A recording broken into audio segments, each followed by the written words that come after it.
Math जी के trick एके में आपका स्वागत है। मैं हूं ए कुमार। चुनाव संबंधित सवाल जिसे हम शॉर्ट ट्रिक के माध्यम से देखेंगे, जिसे आप चुटकियों में 2 से 4 सेकंड के अंदर सॉल्व करेंगे। यदि आप भी चाहते हैं कि आपके पास भी सरकारी नौकरी हो, आपके पास भी इस तरह का कोई ना कोई वर्दी हो, तो हमारे वीडियो को अंत तक देखें, ताकि आपके दिमाग से मैथ का भूत भाग जाएगा और आप अच्छे से पूरे मैथ को समझ पाएंगे। क्योंकि हमारे चैनल पे मैथ, जीके, रीजनिंग का सिर्फ ट्रिक के माध्यम से बताया जाता है। जो भी सवाल होता है उसे ट्रिक के माध्यम से बताया जाता है।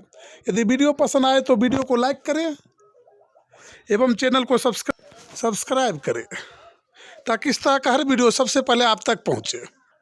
तो हमारा पहला सवाल है, किसी चुनाव में केवल 2 प्रत्याशी भाग लिए, जिसमें एक प्रत्याशी को 560 वोट मिले, जो 65% था, तो कुल वोटों की संख्या क्या था? तो यहाँ पर है एक चुनाव जिसमें 2 प्रत्याशी था, मात्र केवल 2 प्रत्याशी था, जिसमें एक प्रत्याशी को 560 वोट मिले, जो कुल 65% था। तो कुल जब भी कोई भी इलेक्शन होता है तो वोटों की संख्या 100% में गिना जाता है। तो कुल वोट था यहाँ पर 100%। 100% था तो एक प्रत्याशी को मिल गया यहाँ पर 65%।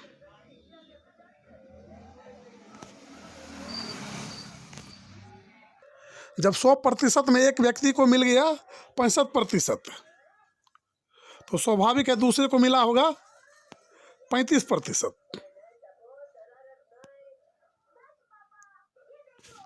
तो यहाँ पर बोलता है तो कुल वोटों की संख्या क्या है? तो यहाँ पर देखा जाए, जो 65% वोट मिला था इसको, जो जीत गया, वो जीता कितना वोट से? 507 वोट से। 507 वोट से कौन जीता? जिसके पास 65% वोट था। तो यहाँ पर हम देखते हैं कि 2 प्रत्याशी है, एक 65% लाया और एक 35% लाया। जो 35% लाया वो तो हार गया, और जो 65% लाया वो जीत गया। तो यहाँ पर सवाल में बोलता है 507 वोट लाया और जो 65% था, तो कुल वोटों की संख्या क्या है? तो सबसे पहले कितना वोट लाया? 507। तो हम 507 लिखेंगे। बटे में हम 65 को लिखेंगे। क्यों 35 को हम नहीं लिखेंगे? क्योंकि ये 65% वोट लाया, इसी में तो छिपा हुआ है 507 वोट से, जिससे ये जीत गया था।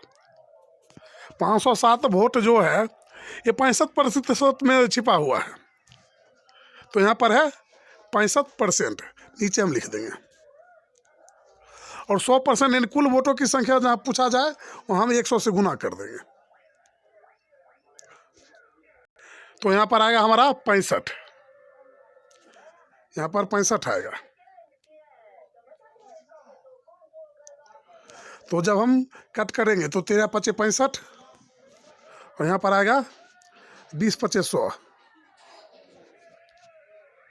और हम जब 13 को 507 में भाग करेंगे, तो 13 को हम जब 507 में भाग करेंगे तो 39 बार में हमारा कट के आएगा 39। तो हम 39 × 20, 39 × 20 करेंगे तो हमारा आंसर निकल के आएगा 9 दूनी 18, 3 दूनी 6, 1 7, और 1 0 हमारा उतर जाएगा। तो आ गया 780 वोट, यानी कुल वोटों की संख्या था 780। तो हमारा आंसर होगा ए। आंसर होगा ए। 780 वोट कुल वोटों की संख्या था। तो चलते हैं अगले सवाल पे और उसे भी आराम से देखते हैं। तो नेक्स्ट हमारा अगला सवाल है, किसी चुनाव में केवल 2 प्रत्याशी भाग लिए, जिसमें एक उम्मीदवार को कुल वोटों का 41% वोट मिले, अन्य उम्मीदवार 270 वोटों से उसे हराया, तो कुल वोटों की संख्या क्या था? तो यहाँ पर है हारने वाले को 41% वोट मिला, लेकिन जीतने वाला उसे 270 वोटों से हराया, यानी अन्य उम्मीदवार, यहाँ पर देखा जाए तो अन्य उम्मीदवार, तो यहाँ पर कुल वोटों की संख्या प्रतिशत में होता है 100। तो एक उम्मीदवार को मिला 41% वोट, और दूसरे को मिलेगा, जैसे एक को 41% वोट मिलेगा तो दूसरे को मिलेगा 59%। तो जिसमें ज़्यादा होगा वही तो जीतेगा चुनाव। तो यहाँ पर ये चुनाव जीत गया, यहाँ पर चुनाव कौन जीत गया? ये जीत गया, और ये चुनाव हार गया। 41% वाला चुनाव हार गया, लेकिन कितना वोट से हार गया? 270 वोट से हार गया, और इसने 270 वोट से चुनाव जीत गया। तो वोटों से हराया, तो कुल वोटों की संख्या यहाँ पर पूछा जाता है। तो सबसे पहले इस तरह के सवाल में हम दोनों का अंतर देखेंगे कितना है, दोनों का अंतर कितना है। जब हम 59 में 41 माइनस करेंगे तो हमारा निकल के आएगा 18, नहीं 18% का अंतर है। तो यहाँ पर कुल वोटों की संख्या है 270,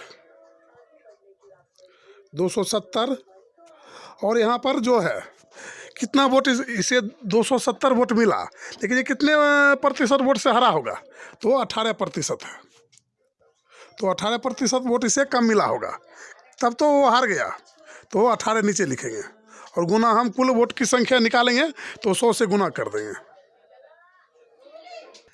जब हम 18 से 270 में भाग करेंगे तो 18 एकम 18, और यहाँ पर बच गया हमारा 9, और 90 बच गया। 18 पचे 90, यानी 15 बार में हमारा कट जाएगा। तो हमारा बच के आएगा 15 गुना 100, जो हम गुना करेंगे तो हमारा आएगा 1500, जो हमारा कुल वोटों की संख्या होगा, जो हमारा होगा आंसर। तो हमारा कुल वोटों की संख्या कितना था? 1500। तो हमारा आंसर होगा ए। तो चलते हैं अगले सवाल पे, और उसे इससे भी ज़्यादा आसानी से समझते हैं। तो अगला सवाल हमारा है, दो उम्मीदवार के बीच हुए चुनाव में कुल डाले गए मतों के 60% मत प्राप्त करके एक उम्मीदवार 1400 मतों से विजय हुआ। जीतने वाली उम्मीदवार के वोटों की कुल संख्या क्या था? तो यहाँ पर जो महिला प्रत्याशी था जिसने चुनाव जीत गई, और उसने 60% वोट लाके कुल 1400 मतों से वो विजय हुआ। तो यहाँ पर सवाल में पूछता है, वो तो 1400 वोट से मात्र जीता, लेकिन उसके पास जीतने वाले उम्मीदवार के पास कुल वोटों की संख्या कितनी था? उसने 1400 से जीता, लेकिन उसके पास कितना वोट आया होगा कुल? तो इसे भी हम एक शॉर्ट ट्रिक के माध्यम से बनाएंगे। तो सबसे पहले हम देखेंगे, तो जब चुनाव होता है तो 100% वोट को माना जाता है कुल मिला के। तो यहाँ पर कुल 100% वोट था, जिसमें एक प्रत्याशी को मिल गया यहाँ पर 60%, तो दूसरे को मिला 40%। तो दोनों के बीच का अंतर हमारा जो निकल के आएगा हो जाएगा 20। 60 में से हमारा 20 जाएगा, 40 जाएगा तो 20% आएगा। तो 20% के वोट से एक चुनाव जीत गया और एक हार गया। हारने वाले को मात्र 20% वोट कम मिला। तो यहाँ पर बोलता है जो जीतने वाली उम्मीदवार के वोटों की कुल संख्या कितना था? तो यहाँ पर हम फिर लिखेंगे 1400 बटे, यहाँ पर हम अंतर जो निकल के आएगा उसे हम लिखेंगे 20, और गुना हम कुल नहीं करेंगे, कुल 100 से गुना नहीं करेंगे, यहाँ गुना करेंगे हम 60 से, क्योंकि ये 60% से वोट से जीता है। और यहाँ पर बोलता है जीतने वाले उम्मीदवार वोटों की संख्या क्या है? जो जीता है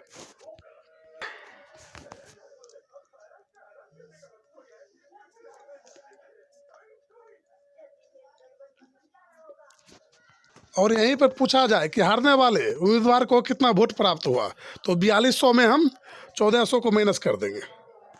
4200 में हम 1400 को माइनस कर देंगे तो हारने वाले की वोटों की संख्या हमें प्राप्त हो जाएगा, क्योंकि हारने वाले से 1400 वोट जीतने वाला ज़्यादा लाया।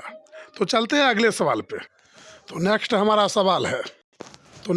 सवाल है, इस चुनाव में केवल 2 ही उम्मीदवार थे। जीतने वाले उम्मीदवार ने कुल मतों का 84% वोट प्राप्त किए और 476 मतों से चुनाव जीत गया। तो चुनाव में कुल कितने मत पड़े? तो यहाँ पर है तो यहाँ पर एक प्रत्याशी को 84% वोट प्राप्त हुआ। तो यहाँ हम लिखेंगे 84, 100। तो यहाँ पर हम 100 लिखेंगे। एक को 84% वोट प्राप्त हुआ, तो दूसरा को प्राप्त होगा 16%। हारने वाले उम्मीदवार को 16% यहाँ पर वोट प्राप्त हुआ। तो यहाँ पर बोलता है वोट प्राप्त किए और 476 मतों से चुनाव जीत गया। तो यहाँ पर हम लिख देंगे 476। कुल चुनाव में जो जीता है वो लिखेंगे, जितना से जीत हार हुआ है उसे हम लिखेंगे। और नीचे में हम लिखेंगे ये दोनों का अंतर। दोनों का अंतर हमारा आता है, जब हम दोनों का अंतर करते हैं तो हमारा आता है 68। 84 में हम 16 माइनस करते हैं तो हमारा आता है 68, और गुना हम 100 से कर देंगे। जब कुल वोटों की संख्या पूछा जाए तो हम गुना 100 से कर देंगे। जब हम 68 को 476 में भाग करेंगे तो हमारा कट के आएगा 7। 7 बार में हमारा होगा 476। तो जब हम 7 को 100 से गुना करेंगे तो आएगा हमारा 700, जो हमारा आंसर निकल के आएगा। तो हमारा आंसर होगा ए, 700। तो नेक्स्ट हमारा अगला सवाल है। तो अगला हमारा सवाल है, किसी चुनाव में 8% मतदाताओं ने अपने वोट नहीं डाले। इस चुनाव में केवल 2 ही उम्मीदवार थे। जीतने वाले उम्मीदवार ने कुल मतों का 48% वोट प्राप्त किए और 1100 मतों से दूसरे उम्मीदवार को परास्त किया। तो चुनाव में कुल मतों की संख्या कितना था, यानी चुनाव में कुल मत कितने गिरे। तो यहाँ पर है सबसे पहले 8% जो था वोट नहीं डाला। तो यहाँ पर हमारा आ जाएगा 100 में 8 हम माइनस कर देंगे तो हमारा निकल के आएगा 92। यानी 8% जो व्यक्ति था जिसने वोट नहीं डालने गया, किसी कारण से वो घर पे ही रह गया, तो हमारा बच गया 92। 92% में जीतने वाले को मिला 48% वोट। तो हम लिख देंगे 48, और 92 में हम माइनस करेंगे। फिर हमारा हारने वाले को कितना मिलेगा, तो 92 में जब 48 आ जाएगा तो कितना हमारा बचेगा, तो हमारा बचेगा 44। जब 92 में 48 हमारा माइनस होगा तो बच जाएगा हमारा 44। यानी हारने वाले को मिला 44% वोट। तो यहाँ पर बोला जा रहा है तो परास्त किया। तो चुनाव में कुल मतों की संख्या कितना है, तो कुल मतों की संख्या पूछा जाता है। तो यहाँ पर हमारा अंतर हो जाएगा, दोनों के बीच का अंतर जो हमारा हो जाएगा 44 और 48 का अंतर होगा हमारा 4 का अंतर हो जाएगा। 48 में हमारा 44 माइनस होगा, 4 का अंतर हो जाएगा। तो इसमें जितना से जीत हार हुआ है उसे हम पहले लिखेंगे। तो 1100 से जीत हार हुआ, और अंतर जितना होगा उसे हम नीचे लिखेंगे। ऊपर 1100 लिखेंगे और नीचे जीत हार का अंतर लिखेंगे, और गुना हम 100 से कर देंगे, क्योंकि यहाँ पर कुल मतों की संख्या पूछा जाता है, कुल कितने मत पड़े। तो हम 25 चौक 100, फिर हम 1100 में 25 से गुना कर देंगे। तो हम 11 गुना 25 करेंगे, 25 गुने 11, तो हमारा निकल के आएगा 5 2 5 2। तो हमारा हो जाएगा 27,500, यानी हमारा निकल के आएगा 27,500, क्योंकि यहाँ पर 2 जीरो है, जो हमारा होगा आंसर। तो हमारा आंसर होगा बी। यदि वीडियो पसंद आया तो वीडियो को लाइक करें एवं चैनल को सब्सक्राइब करें, ताकि ऐसा वीडियो सबसे पहले आप तक पहुंचे। तो नेक्स्ट हमारा अगला सवाल है, इस चुनाव में केवल 2 ही उम्मीदवार थे। जीतने वाले उम्मीदवार ने कुल मतों का 60% वोट प्राप्त किए और 300 मतों से चुनाव जीत गया। तो चुनाव में कुल कितने मत प्राप्त हुए। तो इसका जवाब हमें आप कमेंट बॉक्स में कमेंट करके बताएं। ये रहा आपके लिए होमवर्क, हमें आपका कमेंट का इंतज़ार रहेगा। यदि आप सरकारी नौकरी पाना चाहते हैं तो हमारे वीडियो को लाइक करें एवं चैनल को सब्सक्राइब करें, ताकि इस तरह का हर वीडियो सबसे पहले आप तक पहुंचे। फिर मिलेंगे अगले वीडियो में, तब तक के लिए जय हिंद, जय भारत।